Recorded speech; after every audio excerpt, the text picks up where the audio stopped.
ମୋର ଶ୍ରୋତା ବନ୍ଧୁମାନଙ୍କୁ ଆଉ ଏକ ନୂଆ କାହାଣୀକୁ ସ୍ୱାଗତ। ଆଜିର କାହାଣୀ ପ୍ରିୟା ୱେଟ୍ସ ଜୟ। ଭଲ ଭଲ କାହାଣୀ ଯେଉଁମାନେ ଶୁଣିବା ପାଇଁ ଚାହୁଁଛନ୍ତି ସେମାନେ ମୋର ଚ୍ୟାନେଲକୁ ସବସ୍କ୍ରାଇବ କରନ୍ତୁ। ପ୍ରିୟାଙ୍କ ଜନ୍ମଦିନ ଥିଲା। ସେ ନିଜ ସାଙ୍ଗମାନଙ୍କ ସହିତ କଲେଜ କ୍ୟାଣ୍ଟିନରେ ନିଜ ଜନ୍ମଦିନ ପାଳନ କରିବାକୁ ଯୋଜନା କରିଥିଲେ। ଯେତେବେଳେ ପ୍ରିୟା କଲେଜକୁ ଯାଆନ୍ତି ସେତେବେଳେ ସେ ତାଙ୍କର ସମସ୍ତ ବନ୍ଧୁଙ୍କୁ ତାଙ୍କ ଜନ୍ମଦିନ ପାଳନ କରିବାକୁ କଲେଜ କ୍ୟାଣ୍ଟିନକୁ ନିମନ୍ତ୍ରଣ କଲେ, ଯେଉଁଥିରେ ପ୍ରିୟା ଜୟ ଏବଂ ବିକିଙ୍କୁ ମଧ୍ୟ ନିମନ୍ତ୍ରଣ କରିଥିଲେ। ଉଭୟ ଜୟ ଏବଂ ବିକି ପ୍ରିୟାଙ୍କ ସାଙ୍ଗରେ ପାଠ ପଢ଼ିବା ସହିତ ଉଭୟେ ପ୍ରିୟାଙ୍କୁ ଭଲ ପାଆନ୍ତି। ଏହା ସତ୍ୟ ଯେ ଏହା ପ୍ରିୟା ମଧ୍ୟ ଜାଣିଛନ୍ତି। ଜୟ କିନ୍ତୁ କେବେ ମୁହଁ ଖୋଲି କିଛି କହିନାହାନ୍ତି। ଜୟ ଜଣେ ସରଳ ଓ ଗରିବ ଘରର ପିଲା। ଜୟ କିନ୍ତୁ ପାଠ ପଢ଼ାରେ ବହୁତ ଭଲ, କିନ୍ତୁ ବିକି ଏକ ଧନୀ ପରିବାରର ଗରିବୀ ଓ ଅହଙ୍କାରୀ ପିଲା। ବିକି ଦେଖିବାକୁ ହ୍ୟାଣ୍ଡସମ୍ ଏବଂ ଷ୍ଟାଇଲିଶ, କିନ୍ତୁ ଜୟ ଦେଖିବା ପାଇଁ ବିକି ଭଳି ସୁନ୍ଦର ନଥିଲା। ବିକି ହେଉଛି ସେହି ପୁଅ ଯାହାକୁ କଲେଜର ପ୍ରାୟ ଅଧିକାଂଶ ଝିଅମାନେ ପସନ୍ଦ କରନ୍ତି ଆଉ ହ୍ୟାଣ୍ଡସମ୍ ବୟ ବୋଲି ଡାକନ୍ତି। ବିକି ଭଲ ପାଇବାକୁ ଯୋଗ୍ୟ ନୁହନ୍ତି, କାରଣ ସେ ଜଣେ ହୃଦୟହୀନ ବାଳକ। କିନ୍ତୁ ପ୍ରିୟାଙ୍କୁ ବିକିର କଥା କହିବା ଶୈଳୀ ଏବଂ ଡ୍ରେସିଂ ସେନ୍ସ ତଥା ଧନୀ ଅନ୍ଦାଜ ଦ୍ୱାରା ପ୍ରିୟା ସର୍ବଦା ପ୍ରଭାବିତ ହୋଇଥାନ୍ତି। ସେଥିପାଇଁ ସେ ସବୁବେଳେ ଜୟଙ୍କୁ ଅଣଦେଖା କରି ବିକିଙ୍କୁ ଭଲ ପାଉଥିଲେ। ଜୟ ଏସବୁ କଥା ଜାଣିଥିଲେ, ତେଣୁ ସେ ପ୍ରିୟାଙ୍କୁ କେବେ ନିଜ ମନ କଥା କହିନଥିଲେ, କିନ୍ତୁ ପ୍ରିୟାଙ୍କୁ ସେ ପାଠ ପଢ଼ାରେ ସାହାଯ୍ୟ କରୁଥିଲେ। ବିକି ସବୁବେଳେ କଲେଜରେ ସବୁଠାରୁ ଅଲଗା ଦେଖାଯିବାକୁ ଓ କିଛି ଅଲଗା ଷ୍ଟାଇଲରେ କଲେଜକୁ ଯିବା ପାଇଁ ପସନ୍ଦ କରୁଥିଲେ। ଏହି ଷ୍ଟାଇଲ ପାଇଁ ଅଧିକାଂଶ ଝିଅ ବିକିର ନିକଟତର ହେବାକୁ ଚାହୁଁଥିଲେ। ପ୍ରିୟା କିନ୍ତୁ କଲେଜରେ ସବୁଠାରୁ ସୁନ୍ଦର ଝିଅ ଥିଲେ, ତେଣୁ ବିକି ପ୍ରିୟାଙ୍କୁ ଲାଇକ୍ କରୁଥିଲେ, କାରଣ ସେ ଚାହୁଁନଥିଲେ ଯେ ପ୍ରିୟା ଆଉ କାହାକୁ ପସନ୍ଦ କରନ୍ତୁ। ପ୍ରିୟାଙ୍କ ଜନ୍ମଦିନ ପାଳନରେ ସମସ୍ତେ ଖୁବ୍ ମଜା ନେଉଥିଲେ। ଯେତେବେଳେ ସେମାନେ କେକ୍ କାଟିବା ପାଇଁ ଏକାଠି ହେଲେ, ବିକି କେକ୍ ଉଠାଇ ପ୍ରିୟାଙ୍କ ମୁହଁକୁ ଫୋପାଡ଼ି ଦେଇ ଜୋରରେ ହସିବାକୁ ଲାଗିଲେ ଏବଂ ସେ ତାଙ୍କର ସାଙ୍ଗମାନଙ୍କୁ ମଧ୍ୟ ହସିବାକୁ କହିଲେ। ଜୟ ମଧ୍ୟ ପାଖରେ ଠିଆ ହୋଇଥିଲେ ଏବଂ ବିକିଙ୍କର ଏହି କାର୍ଯ୍ୟକଳାପକୁ ଦେଖୁଥିଲେ। ଏହା ଦେଖି ପ୍ରିୟାଙ୍କ ଆଖିରୁ ଲୁହ ବାହାରି ଆସିଲା, କାରଣ ସେ କେକ୍ ମଧ୍ୟ କାଟିନଥିଲେ। କିନ୍ତୁ ବିକି କେକ୍ ଉଠାଇ ତାଙ୍କ ମୁହଁରେ ଆଘାତ କଲେ ଯେମିତି ସେ ଗୋଟିଏ ପଶୁ। ପ୍ରିୟାଙ୍କ କାନ୍ଦ ଦେଖି ଜୟ ବିକିଙ୍କ ଉପରେ ରାଗିଗଲେ ଏବଂ ସେ ବିକିଙ୍କ କଲରକୁ ଧରିନେଲେ। କିନ୍ତୁ ପ୍ରିୟା ବିକିଙ୍କୁ ବହୁତ ଭଲ ପାଉଥିଲେ, ସେଥିପାଇଁ ବିକିଙ୍କୁ ଗାଳି ଦେବା ପରିବର୍ତ୍ତେ ସେ ଜୟଙ୍କୁ ଗାଳି ଦେବା ଆରମ୍ଭ କଲେ। ସେ ଜୟଙ୍କୁ କହିଲେ ଯେ ତୁମେ ଏସବୁ ବନ୍ଦ କର ଆଉ ବିକିଙ୍କୁ ଛାଡ଼ିଦିଅ। ମୁଁ ଜାଣେ ତୁମେ ବିକିଙ୍କ ଉପରେ ରାଗ ରଖିଛ, ସେଥିପାଇଁ ଆଜି ଯେତେବେଳେ ତୁମେ ଏତେ ଛୋଟ ଜିନିଷ ଉପରେ ସୁଯୋଗ ପାଇଲ, ତୁମେ ବିକିଙ୍କ ସହିତ ଏତେ ବଡ଼ କାମ କଲ, ଏମିତିକି ତୁମେ ବିକିଙ୍କୁ ମାରିବାକୁ ମଧ୍ୟ ପଛାଇଲ ନାହିଁ। ବର୍ତ୍ତମାନ ଜୟ ଏହା ଶୁଣି ଦୁଃଖୀ ହୁଅନ୍ତି, କାରଣ ସେ ପ୍ରିୟାଙ୍କୁ ଭଲ ପାଉଥିଲେ ଏବଂ ସେ ଜାଣିଥିଲେ ଯେ ବିକି ଜାଣିଶୁଣି ଏସବୁ କରୁଛି। ଏହା ତାଙ୍କର ଥଟ୍ଟା ନୁହେଁ, ବରଂ ଏହା ବିକିଙ୍କ ପାଇଁ କେବଳ ଅନ୍ୟକୁ ପରିହାସ କରିବାର ଗୁଣ। କିନ୍ତୁ ସେ ଆଜି ପ୍ରିୟାଙ୍କୁ ତାଙ୍କ ଖୁସିର ଉତ୍ସବରେ ଦୁଃଖୀ ଦେଖିବାକୁ ଚାହୁଁନଥିଲେ। ସେଥିପାଇଁ ଜୟ ଚୁପଚାପ ପାଟି ଛାଡ଼ି ଚାଲିଗଲେ। ପ୍ରିୟା ତାଙ୍କ ଅପମାନକୁ ଭୁଲି ପାର୍ଟିରେ ଉପଭୋଗ କରିବାକୁ ଲାଗିଲେ। ପରଦିନ ତାଙ୍କ ସାଙ୍ଗମାନେ ପ୍ରିୟାଙ୍କ ସହ କଥା ହେଲେ। ସେମାନେ କହିଲେ, ବିକି ଗତକାଲି ଏକ ଭୁଲ କାମ କଲା। ତୁମେ କେକ୍ ମଧ୍ୟ କାଟିପାରିଲ ନାହିଁ। ସେ କେକ୍ କାଟିବା ପୂର୍ବରୁ ତୁମ ମୁହଁକୁ ଫୋପାଡ଼ି ଦେଲା। ଏହା ଆଦୌ ଭଲ ହେଲା ନାହିଁ। ଆଉ ତୁମେ ବିକିଙ୍କୁ ନ ରାଗି ଓଲଟା ଜୟଙ୍କୁ ରାଗିଲ। ଏହା ଠିକ୍ ନୁହଁ। ତାପରେ ପ୍ରିୟା କହିଲେ, ଓ ଏହା ବିକିଙ୍କ ଏକ ଷ୍ଟାଇଲ। ତୁମେମାନେ ଜାଣିନ, ବିକି ସବୁବେଳେ ଷ୍ଟାଇଲ କରିବାକୁ ପସନ୍ଦ କରନ୍ତି। ତୁମେମାନେ ବୁଝିପାରିବ ନାହିଁ ଯେ ଆଜିକାଲି ଫ୍ୟାସନରେ ଏହା ଚାଲିଛି। ସେ ଏହା କହି ସମସ୍ତଙ୍କୁ ଶାନ୍ତ କରିବାକୁ ଚେଷ୍ଟା କଲେ। ବିକି କେଉଁ ପ୍ରକାରର ପିଲା ତାହା ତାଙ୍କ ସାଙ୍ଗମାନେ ଭଲ ଭାବରେ ଜାଣିଥିଲେ।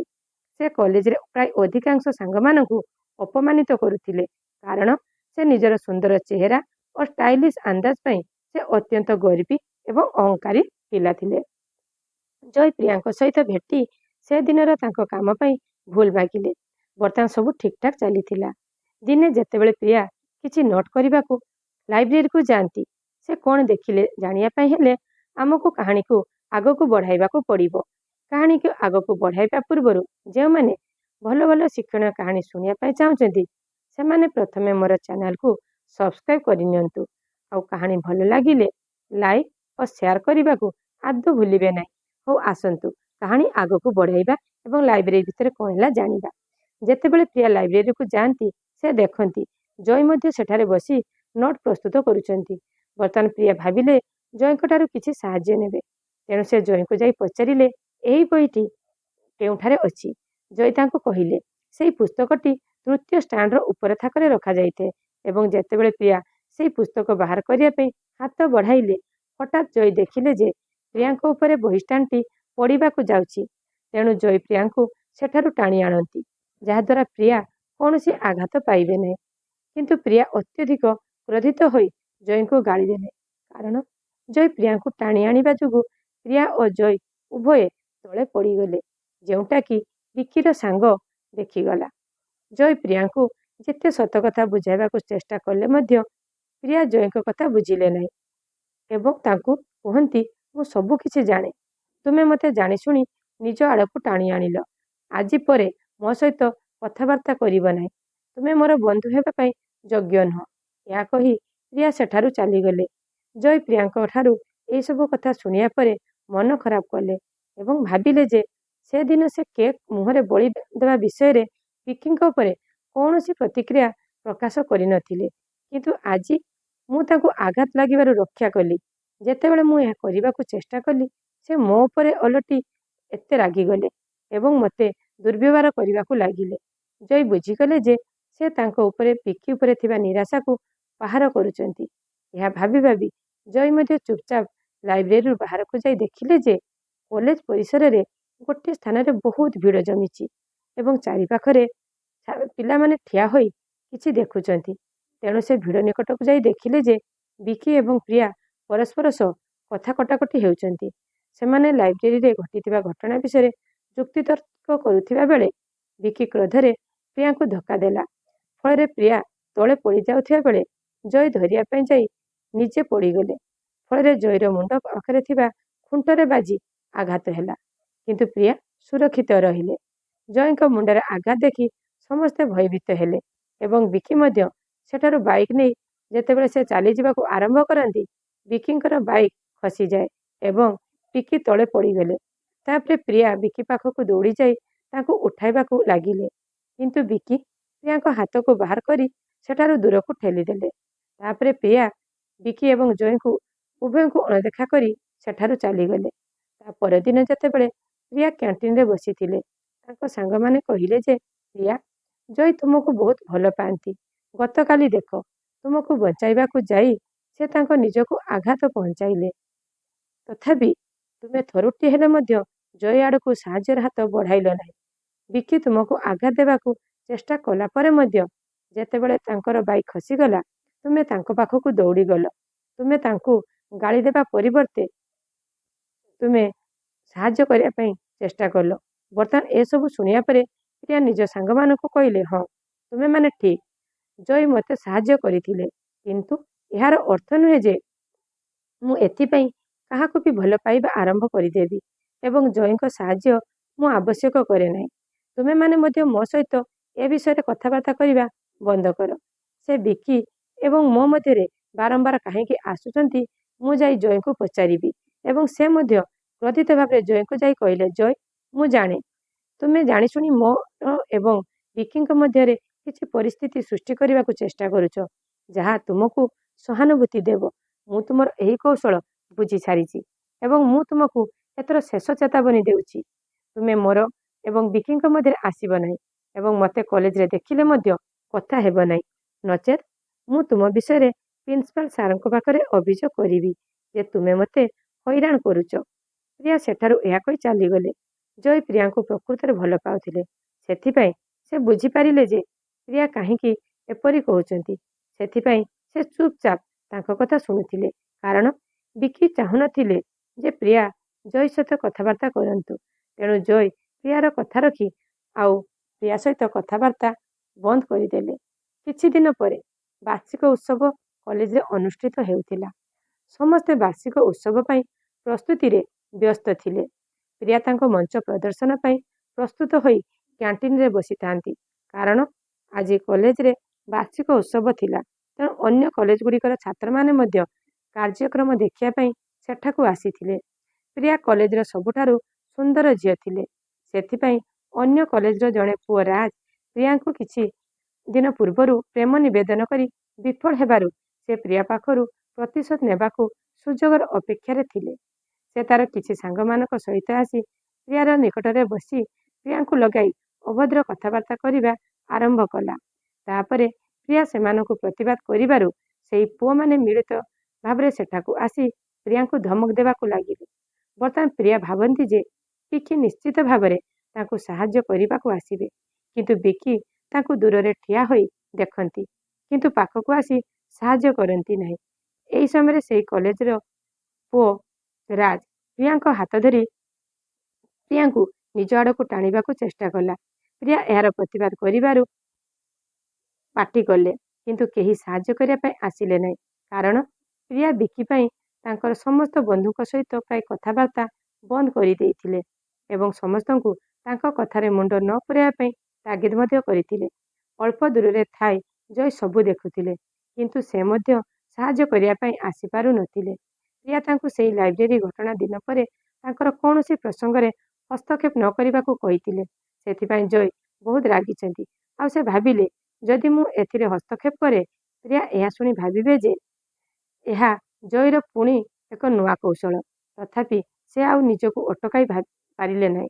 ଭାବିଲେ ଯେ ଆଗକୁ ପ୍ରିୟା ଯାହା କହିବେ କିମ୍ବା କରିବେ ପଛେ ମୁଁ ସହିବି, କିନ୍ତୁ ପ୍ରିୟାଙ୍କୁ ଏହି ପରିସ୍ଥିତିରେ ଆଉ ଦେଖିପାରିବି ନାହିଁ। ତେଣୁ ସେ ସେଠାକୁ ଯାଇ ରାଜକୁ ଏକ ଚାପୁଡ଼ା ମାରିଲେ। ତାପରେ ରାଜର ସମସ୍ତ ସାଙ୍ଗ ଜୟ ଆଡ଼କୁ ମାଡ଼ି ଆସୁଥିବାର ଦେଖି ଜୟର ସାଙ୍ଗମାନେ ମଧ୍ୟ ସେଠାକୁ ଆସିଲେ।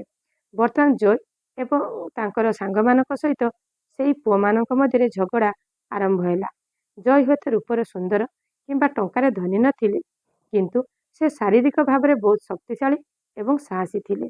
ସେଥିପାଇଁ ସେ ତାଙ୍କ ସାଙ୍ଗମାନଙ୍କ ସହ ମିଶି ସେହି ସମସ୍ତ ପୁଅମାନଙ୍କୁ ଭଲ କରି ପାନେ ଦେଲେ ଏବଂ କହିଲେ ଯେ ତୁମେ ସମସ୍ତେ ଏହି କ୍ୟାଣ୍ଟିନରୁ ବାହାରକୁ ସେତେବେଳେ ଯିବ ଯେତେବେଳେ ତୁମେମାନେ ସମସ୍ତେ ପ୍ରିୟା ଆଗରେ ନାକ ଘଷିବ ଏବଂ କ୍ଷମା ମାଗିବ।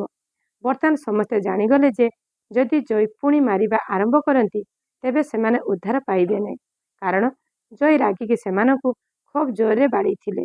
ତେଣୁ ଜୟ ଯାହା କହିଲେ ସେମାନେ ମାନିବାକୁ ବାଧ୍ୟ ହେଲେ। ଏହାପରେ ଯେତେବେଳେ ପ୍ରିୟା ବିକିକୁ ଚାହିଁଲେ, ବିକି କହିଲେ, ତୁମେ ଏମାନଙ୍କଠାରୁ ଦୂରେଇ ରହିବା ଭଲ ହେବ। ଏହା କହି ପ୍ରିୟାଙ୍କଠାରୁ ସେ ଚାଲିଯିବାକୁ କହିଲେ। ମୁଁ ଏମାନଙ୍କ ସହିତ ଲଢ଼ିବା ପାଇଁ ଚାହେଁ ନାହିଁ ବୋଲି ବିକି ସ୍ପଷ୍ଟ କଲେ। ପ୍ରିୟା ମଧ୍ୟ ସେଠାରୁ ଚାଲିଗଲେ। ବର୍ତ୍ତମାନ ସମସ୍ତ ପୁଅମାନେ ମଧ୍ୟ ସେଠାରୁ ପଳାଇଗଲେ। କିଛି ଦିନ ପରେ କଲେଜରେ ସରସ୍ୱତୀ ପୂଜା ପାଳନର ଦିନ ଆସିଲା। ପ୍ରିୟା ମଧ୍ୟ କଲେଜକୁ ସେଦିନ ଆସିଲେ। ତାପରେ କିଛି ପୁଅ ଏକ ଜିପ୍ରେ ଆସନ୍ତି ଏବଂ ସେମାନେ ପ୍ରିୟାଙ୍କୁ ନିଜ ଜିପ୍ରେ ବସିବାକୁ ବାଧ୍ୟ କରନ୍ତି। ପ୍ରିୟା ଚିତ୍କାର କରିବା ଆରମ୍ଭ କଲେ ଏବଂ ସେହି ସମୟରେ ସେ ସଙ୍ଗେ ସଙ୍ଗେ ବିକିଙ୍କୁ ଫୋନ୍ ଲଗାଇ କହିଲେ, ମୋତେ ଉଦ୍ଧାର କରିବାକୁ ଆସ। ଅନ୍ୟ କଲେଜର ପୁଅମାନେ ମୋତେ ଏକ ଜିପ୍ରେ ନେଇଯିବାକୁ ଆସିଛନ୍ତି। କିନ୍ତୁ ବିକି ତାଙ୍କୁ ଫୋନ୍ରେ କହିଲେ ଯେ ମୁଁ ମୋର ସାଙ୍ଗମାନଙ୍କ ସହିତ ପାର୍ଟି କରୁଛି। ତୁମେ ପ୍ରିନ୍ସିପାଲଙ୍କ କୋଠରୀ ଆଡ଼କୁ ଦୌଡ଼। ସେମାନେ ପ୍ରିନ୍ସିପାଲ ରୁମ୍ ନିକଟକୁ ଯିବେ ନାହିଁ। ଆଉ କହିଲେ, ନଚେତ୍ ତୁମେ ତୁମ ପ୍ରେମିକକୁ ଫୋନ୍ କର। ଜୟ ଆସି ତୁମକୁ ଉଦ୍ଧାର କରିବ। ସେ ଏହା କହି ଫୋନ୍ କାଟି ସୁଇଚ୍ ଅଫ୍ କରିଦେଲେ। ପ୍ରିୟା ବାରମ୍ବାର ଫୋନ୍ ଲଗାଇ ବିଫଳ ହେଲେ। ପ୍ରିୟା ଦୌଡ଼ି ଦୌଡ଼ି କଲେଜଠାରୁ କିଛି ଦୂରରେ ପହଞ୍ଚି ଯାଇଥିଲେ। ସେ ଆଉ କିଛି ଉପାୟ ନ ପାଇ ଜୟଙ୍କୁ ଫୋନ୍ ଲଗାଇ ସବୁ କହିଲେ। ଜୟ ସେହି ସମୟରେ ସଉଦା ଆଣିବାକୁ ମାର୍କେଟ ଯାଉଥିଲେ।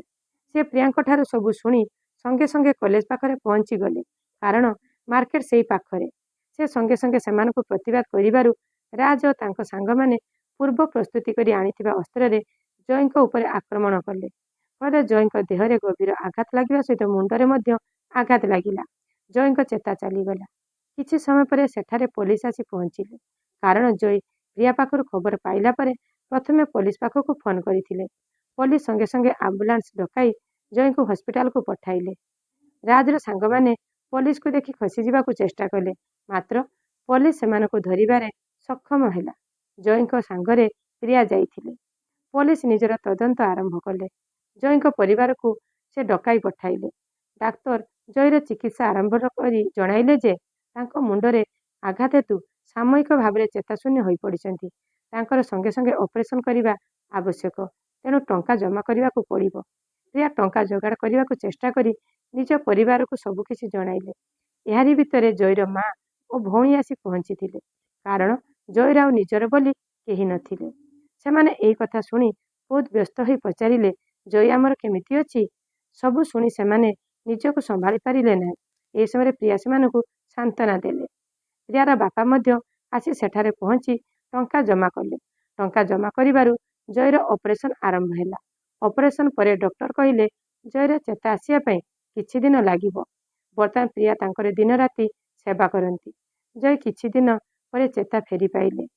ଡାକ୍ତର ମଧ୍ୟ ଆସି ଜୟଙ୍କୁ ଚିକିତ୍ସା କଲେ।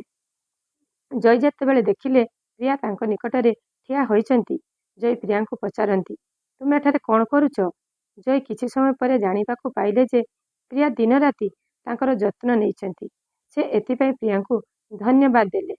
ଜୟ ପ୍ରିୟାଙ୍କୁ କୁହନ୍ତି ଯେ ତୁମେ ତୁମର କଲେଜ ଅଧ୍ୟୟନରେ ଧ୍ୟାନ ଦେବା ଉଚିତ। ଯଦି ବିକି ତୁମକୁ ଏଠାରେ ଦେଖେ ସେ ତୁମ ଉପରେ କ୍ରୋଧିତ ହେବ। ମୁଁ ଚାହେଁ ନାହିଁ ଯେ ମୋ ଯୋଗୁଁ ତୁମେ କୌଣସି ସମସ୍ୟାର ସମ୍ମୁଖୀନ ହୁଅ। ମୁଁ ଠିକ୍ ଅଛି, ତୁମେ ଏଠାରୁ ବର୍ତ୍ତମାନ ଯିବା ଉଚିତ ହେବ। ଜୟଙ୍କଠାରୁ ଏହିସବୁ କଥା ଶୁଣିବା ପରେ ପ୍ରିୟା କହିଲେ, ମୁଁ ତୁମକୁ ଛାଡ଼ି ଏ ପରିସ୍ଥିତିରେ କୁଆଡ଼େ କୌଣସି ସ୍ଥାନକୁ ମଧ୍ୟ ଯିବି ନାହିଁ। କାରଣ ମୁଁ ଜାଣିସାରିଛି ପ୍ରକୃତ ଭଲ ପାଇବା କାହାକୁ କୁହାଯାଏ।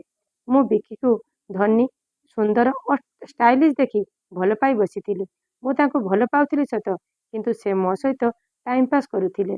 ସେ ମୋତେ କେବେ ବି ପ୍ରକୃତରେ ଭଲ ପାଇ ନାହାନ୍ତି। ପ୍ରକୃତରେ ବିକି ଭଲ ପାଇବାର ଯୋଗ୍ୟ ନୁହଁ। କିନ୍ତୁ ମୁଁ ତୁମ ପରି ଜଣେ ପୁଅ। ମୋତେ ଏତେ ଭଲ ପାଏ ଯେ ସେ ନିଜ ଜୀବନକୁ ବିପଦରେ ପକାଇ ମୋତେ ବାରମ୍ବାର ବଞ୍ଚାଇବାକୁ ଚେଷ୍ଟା କରିଛନ୍ତି। ତେଣୁ ତୁମେ ମୋର ବନ୍ଧୁ ହିସାବରେ ମୋତେ ଗୋଟିଏ କଥା କୁହ, ମୋର କ'ଣ କରିବା ଉଚିତ? ମୁଁ ଯାହାକୁ ପୂର୍ବରୁ ଭଲ ପାଉଥିଲି ସେ ପ୍ରକୃତରେ ମୋତେ କେବେ ଭଲ ପାଏ ନାହିଁ। ଆଉ ମୁଁ ଯାହାକୁ ଏବେ ଭଲ ପାଉଛି ସେ ତାଠାରୁ ମୋତେ ଦୂରେଇ ଦେବା ପାଇଁ ଚେଷ୍ଟା କରୁଛି। ତେଣୁ ମୁଁ ଏବେ କ'ଣ କରିବି? ଏଇ କଥା ସେଠାରେ ଥିବା ପ୍ରିୟାର ପରିବାର ଲୋକ, ବିକିର ପରିବାର ଲୋକ, ଏମିତିକି ଡକ୍ଟର ମଧ୍ୟ ଶୁଣି କରତାଳି ଦେଇ ସେମାନଙ୍କୁ ଜୟ ଭଲ ହେବା ଯୋଗୁଁ ସ୍ୱାଗତ ଜଣାଇଲେ। ସେମାନେ ଲାଜରେ ପଡ଼ି ତଳକୁ ମୁହଁ କଲେ। କିଛି ଦିନ ପରେ ଜୟ ସମ୍ପୂର୍ଣ୍ଣ ସୁସ୍ଥ ହେଲେ। ପ୍ରିୟା ବାପା ମାଙ୍କର ଏକମାତ୍ର ଝିଅ ଯୋଗୁଁ ତାଙ୍କର ବାପା ମା ଖୁସିରେ ସେମାନଙ୍କ ସମ୍ପର୍କକୁ ଆପଣେଇ ନେଇଥିଲେ। କାରଣ ଜୟଙ୍କ ପରି ସାଥୀ ପ୍ରିୟା ପାଇଁ ଆଉ କେହି ହୋଇପାରିବ ନାହିଁ ବୋଲି ପ୍ରିୟାର ପରିବାର ଲୋକ ସେମାନଙ୍କ କଥାବାର୍ତ୍ତାରୁ ବୁଝିପାରିଥିଲେ। ସେମାନେ ଦାୟିତ୍ୱ ନେଇ ଉଭୟଙ୍କୁ ପାଠ ପଢ଼ାଇଲେ। କିଛି ବର୍ଷ ପରେ ସେମାନେ ପାଠ ପଢ଼ି ଯୋଗ୍ୟ ହେଲେ। ସମସ୍ତଙ୍କର ସହମତିରେ ଉଭୟ ପରିବାର ସେମାନଙ୍କର ବିବାହ କାର୍ଯ୍ୟ ସମ୍ପନ୍ନ କଲେ। ପ୍ରିୟା ଜୟଙ୍କୁ କହିଲେ, ଆଜି ମୁଁ ମୋର ପ୍ରକୃତ ପ୍ରେମ ପାଇଛି। ବର୍ତ୍ତମାନ ଦୁହେଁ ପରସ୍ପରକୁ ସ୍ନେହପୂର୍ଣ୍ଣ ଆଖିରେ ଦେଖନ୍ତି ଏବଂ ସେମାନଙ୍କର ପ୍ରେମ କାହାଣୀ ଖାଲି ସେଇ କଲେଜରେ ନୁହଁ, ସେ ଅଞ୍ଚଳରେ ସବୁଦିନ ପାଇଁ ଏକ ଉଦାହରଣ ହୋଇ ରହିଗଲା। ସଭିଏଁ କହିଲେ, Jay weds Priya made for each other. ଆମେ ଏଇ କାହାଣୀରୁ କ'ଣ ଶିଖିଲେ ଜାଣିବା ଯେ ପ୍ରକୃତରେ ଧନ ସମ୍ପତ୍ତି କିମ୍ବା ସୁନ୍ଦରତା ଦେଖି ଜୀବନସାଥୀ ବାଛିବା ଉଚିତ ନୁହେଁ। ପ୍ରକୃତ ଭଲ ପାଇବା ହୃଦୟରେ ଥାଏ। ଯିଏ ବିବାହ ପୂର୍ବରୁ ତୁମକୁ ଉଚିତ ସମ୍ମାନ ଦେଉନାହିଁ, ଭାବନ୍ତୁ ବାହାଘର ପରେ ସେ କ'ଣ ତୁମ ଆତ୍ମସମ୍ମାନ କଥା ଭାବିବ? ତେଣୁ ଯେଉଁ ସମ୍ପର୍କରେ ଆତ୍ମସମ୍ମାନ ନାହିଁ ସେଭଳି ସମ୍ପର୍କକୁ ଯୋଡ଼ିବା ଆଗରୁ ଭାଙ୍ଗିଦେବା ଭଲ ବୋଲି ମୋର ମତ। ସବୁଠାରୁ ବଡ଼ କଥା ହେଲା ସମସ୍ତଙ୍କ ସହମତିରେ ଜୀବନସାଥୀ ବାଛିବା ଉଚିତ ଏବଂ ଜୟଙ୍କ ଭଳି ବୁଦ୍ଧିମାନ ସହକାରେ କୌଣସି ସ୍ଥାନକୁ ଯିବା ପୂର୍ବରୁ ସମସ୍ୟା ସମ୍ପର୍କରେ ପୋଲିସକୁ ଅବଗତ କରାଇବା ଉଚିତ ହେବ। ଆପଣମାନଙ୍କୁ ଯଦି କାହାଣୀଟି ଭଲ ଲାଗିଥିବ ଲାଇକ୍ ସେୟାର କରିବାକୁ ଆଦୌ ଭୁଲିବେ ନାହିଁ। ତା ସହିତ ମୋର ଚ୍ୟାନେଲକୁ ନିଶ୍ଚିତ ସବସ୍କ୍ରାଇବ କରିବେ। ଧନ୍ୟବାଦ।